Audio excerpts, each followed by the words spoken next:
Well, we're here with Jeff Jasch, the head coach of Slacks Creek. Welcome, Jeff. Thank you very much.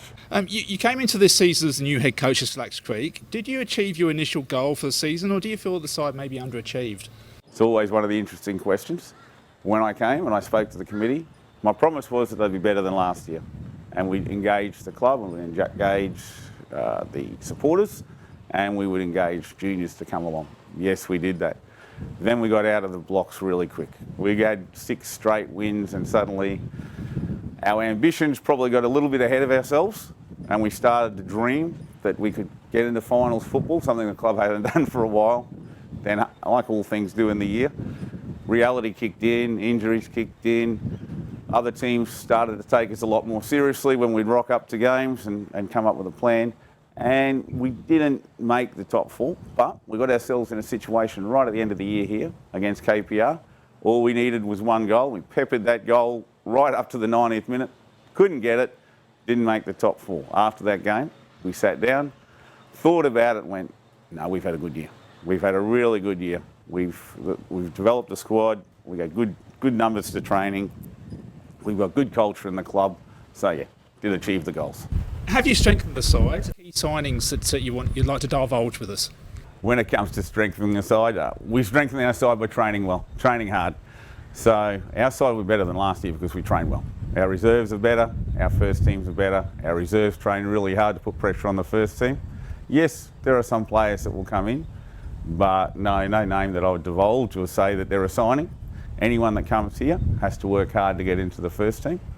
And yeah, we've got a couple of those that will do that, but no, there's no signing that I'm going to say out in public.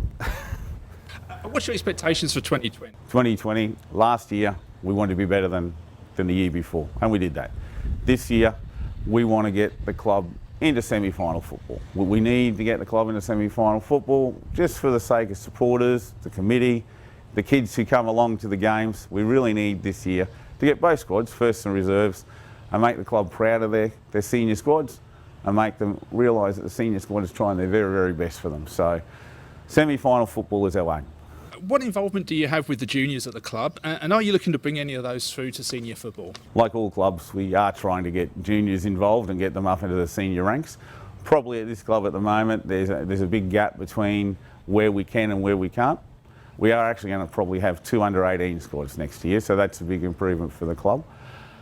When it comes to the real juniors, the real little juniors, my senior players, part of their sign-on is to be engaged with them. They come down here on a Saturday morning on a roster system and engage with the parents and the kids every Saturday morning with the squirts. Same with the under-9s and 10s.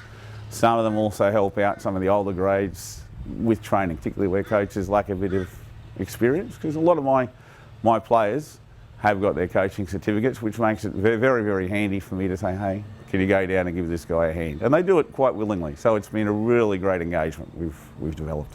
How does the club find competition for players with so many clubs in the Logan area, including heavyweights such as Logan Lightning and Rochdale Rovers in close proximity? You've got to invent yourself as something different from those clubs. And that's, now I understand what a community club is, and that's what we are inventing ourselves is. As an option from the NPL and QPL clubs, we'll offer something at a lesser monetary value, but it's still a good quality product for parents to come along and sign their children up and play. We need to do that with engagement from having good coaches. We also need it with engagement from the seniors and the committee backing along. We need to keep our monetary values down, which we do very well. And when it comes to seniors, quite often I find the other way is that once the seniors have missed out down there, quite often because we've built a regional club, they want to come here. They want to play with their mates and they want to enjoy playing with their mates, which we have quite a few of those here as well. What do you feel the club does particularly well at? I think their community engagement, being a community club, is fantastic. Behind you is the bar, and I know on 2 nights a week the old guys come down and have a drink in that bar. I still remember the day when I rocked in and they asked me if we're going to be better than last year, and they still remind me of things I do wrong on games. And they come and play every Wednesday and sometimes on a Friday night. We do engage a lot of the community. We've finally got a women's program up and running, which is fantastic. I know they want to expand that program to even young girls. So I think the club is on the right track. They're not trying to compete with the big clubs. We're competing with the clubs in our sort of area. So the other local Logan clubs, and offer the best product amongst those Logan clubs. We will still get the spin-off from Logan and Rochedale when their players not so happy, and that's fine for us. That's what we get. What are your thoughts on the teams promoted to VILIC LAW Capital League 2 next season, and who do you rate as your biggest rivals? Well, the two coming up, Ripley and Logan Metro, always going to be difficult. Ripley's a similar club to us, a new club, we're an old club, but a new club in an area that's providing a different sort of option for the local community. And I know they have some good young players who's been around the different clubs down there. I know Bodie always does a good job down there, and he's developed a good club. When it comes to Logan Metro, who knows? Some weeks I've watched them play and they are fantastic. Other weeks I've watched them play and I think is that the same team. So you just can't underestimate them.